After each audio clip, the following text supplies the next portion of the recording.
नमस्कार साथियों, खोजराम IAS academy में आपका स्वागत है। तो आज का हमारा क्या मुद्दा है उसके बारे में डिस्कस करते हैं। तो कनाडा में नए प्रधानमंत्री, जी हाँ दोस्तों, नए पीएम का चयन हो चुका है और उन्होंने जो नाम है उनका मार्क कार्ने, इन्होंने एक तरीके से थ्रेट दिया है, रिटेलिएशन थ्रेट दिया है डोनाल्ड ट्रंप को। तो अभी कुछ समय पहले हमने देखा है कि किस तरीके से डोनाल्ड ट्रंप के स्टेटमेंट्स आ रहे थे अगेंस्ट कि टैरिफ कितने ज़्यादा है, और इवन कनाडा को तो उन्होंने अपने यूएस का 51st स्टेट घोषित कर दिया था।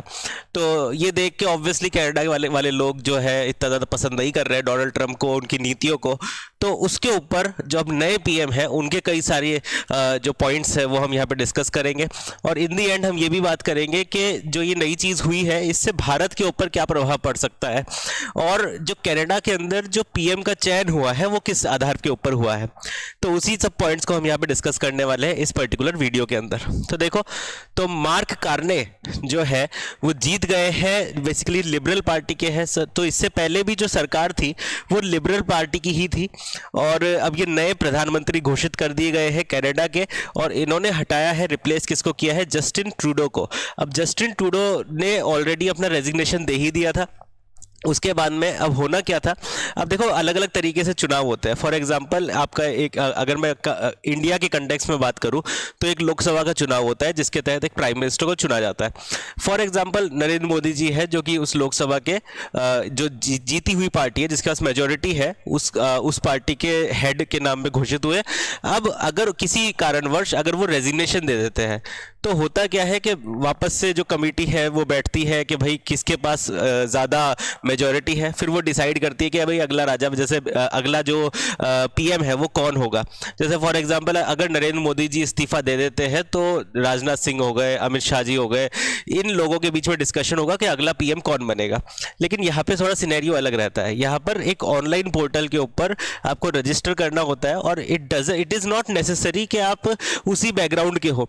जैसे जो ये नए प्रधानमंत्री बने हैं, जो मिस्टर मार्क है, ये पॉलिटिकली इतने एक्टिव नहीं थे पहले, लेकिन अब ये बेसिकली बैंक ऑफ कनाडा में ये काफ़ी अच्छी पोस्ट पे थे। वो सभी चीज़ डिस्कस करेंगे।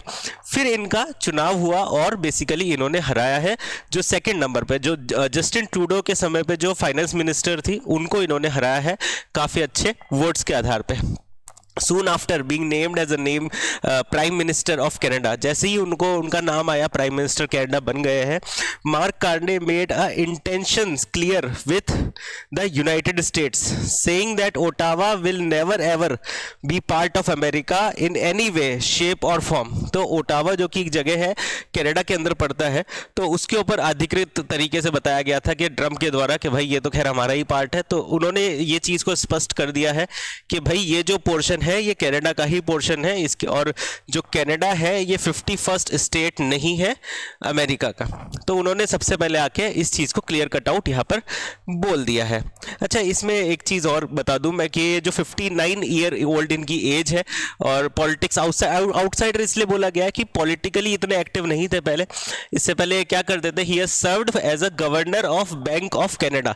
तो बैंक ऑफ कनाडा एक सेंट्रलाइज बैंक है, जैसे कि हमारे यहाँ पे आरबीआई है जो कि सेंट्रलाइज बैंक है, वैसे ही वहाँ पर एक बैंक ऑफ कनाडा है, उसके गवर्नर के तौर पे ये पहले कार्य करते थे। और उससे पहले बैंक ऑफ इंग्लैंड के लिए भी इन्होंने काम किया है। वन लिबरल पार्टी से ही चुने गए हैं। पहले भी लिबरल पार्टी ही मेजॉरिटी में थी और अब ये भी लिबरल पार्टी से ही चुने गए हैं। Leadership with a whooping vote percentage of 85%। तो बहुत ही अच्छे खासे मार्जिन के साथ इनको यहाँ पे वोट्स मिले हैं, टोटल 85% के आसपास, जो कि 1,31,674 वोट्स होते हैं। In response to Trump's represent, अगर जो ट्रंप ने बोला था उसके रेस्पॉन्स में भी इन्होंने कुछ कहा है, जरा क्या कहा ये देख लेते हैं। और ट्रंप ने क्या कहा था पहले मैं आपको बता दूं। ये बोला गया था कि Canada is the 51st state of United states. उसके ऊपर कार्ने का क्या कहना है ये देख लेते हैं। America is not Canada, Canada will never ever be part of America in any way shape और फॉर्म। तो अमेरिका जो है वो कनाडा नहीं है, और कनाडा किसी भी तरीके से अमेरिका का पार्ट नहीं है। तो यहाँ पे दोस्तों ये देखा गया जा रहा है कि वैसे ही टैरिफ की लड़ाई अभी चली रही थी, और साथ ही साथ में अब इन दोनों देशों के जो ट्रेड्स हैं उनके ऊपर काफ़ी ज़्यादा इफेक्ट पड़ने वाला है। तो ये बात भी हम यहाँ पे देख पा रहे हैं इससे। तो अच्छा, एक बात और मैं बता दूं कि जो बेसिकली इलेक्शन होने वाले हैं, जब इलेक्शन का जो टाइम निर्धारित है वो कनाडा में नेक्स्ट इलेक्शन होने वाले हैं 20 अक्टूबर को, जो कि इसी साल 20 अक्टूबर होगा, उस टाइम पे इलेक्शन होने वाले हैं। टोटल नंबर ऑफ सीट्स उनकी होती है 338 और उसमें से लिबरल पार्टी के पास है 153। अगर हम देखें तो यहाँ पे इनके पास मेजोरिटी नहीं है, मेजोरिटी इनके पास नहीं है, लेकिन पहले इनको सपोर्ट था, बस वो सपोर्ट को खींच लिया गया है। तो ये जो है ना, फिर भी इनको बना दिया गया है प्रेसिडेंट। एक तरीके से हम ये बोल पाएंगे कि ये कार्यवाहक प्रेसिडेंट ही बनाए गए हैं, मतलब काम चलाने के लिए ही बनाए गए हैं। इनके पास में भी ज़्यादा अथॉरिटी नहीं होने वाली है। अच्छा, क्या क्या चेंजेस हम एक्सपेक्ट कर रहे हैं जो मार्क कार्ने आए हैं उनके आने के बाद? कि देखो, ये ट्रेड में काफ़ी सारे ट्रेड रिफॉर्म्स ला सकते हैं, हाउसिंग प्रोजेक्ट्स, इन्वेस्टमेंट ला सकते हैं फॉर द हाउसिंग प्रोजेक्ट। तो देखो, अभी पहले देखो कनाडा का एरिया बहुत बड़ा है, तो कनाडा का जो हाउसिंग और जो रियल एस्टेट मार्केट है ना, ये बहुत बड़ा था।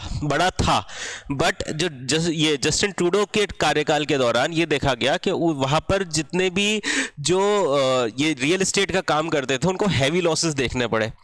तो उनका ये कहना है कि हम जो हाउसिंग और जो रियल एस्टेट के अंदर कहीं से इन्वेस्टमेंट लेकर आएंगे, ताकि जो रियल एस्टेट का धंधा है उसको सही तरीके से आगे बढ़ाया जा सके, जो कि पहले की तारीख में बहुत ज़्यादा फला फूला भी था। ठीक है। Reduce the salary of the officials. अब देखो क्या है कि जस्टिन ट्रूडो के टाइम पे हुआ क्या था, जो ऑफिशियल्स थे, जो गवर्नमेंट सर्विस में थे, इनकी सैलरी बहुत ज़्यादा हो रखी थी। अब सैलरी बहुत ज़्यादा हो रही थी तो पूरे की पूरी इनकम का 40% पार्ट उनकी सैलरी देने में निकल जा रहा था। तो इनका ये कहना है कि हम लोग जो सैलरीज है ऑफिशियल्स की उसको थोड़ा रिड्यूस करेंगे, ताकि भाई सरकार के ऊपर से बोझ कम हो। सिंपल सी बात है। इंफ्रास्ट्रक्चर के अंदर प्रोजेक्ट लेके आना है। अच्छा, एक और चीज़ कि इनकी अप्रोच कैसी है। जो जस्टिन ट्रूडो थे, इनकी लेफ्ट विंग की तरफ ज़्यादा अप्रोच थी, और ये जो है, जो मार्क कार्ने है, इनकी जो अप्रोच है सेंट्रलिस्ट अप्रोच है। तो इसमें भी आप एक पॉइंट यहाँ पे देख सकते हैं। अच्छा, एक और बात बोली इन्होंने कि जो क्लीन एनर्जी प्रोजेक्ट्स के ऊपर ध्यान दिया जाएगा, क्लीन एनर्जी को प्रोत्साहन यहाँ पे दिया जाएगा, उसके लिए इन्वेस्टमेंट लाई जाएगी। तो यही बात हो गई।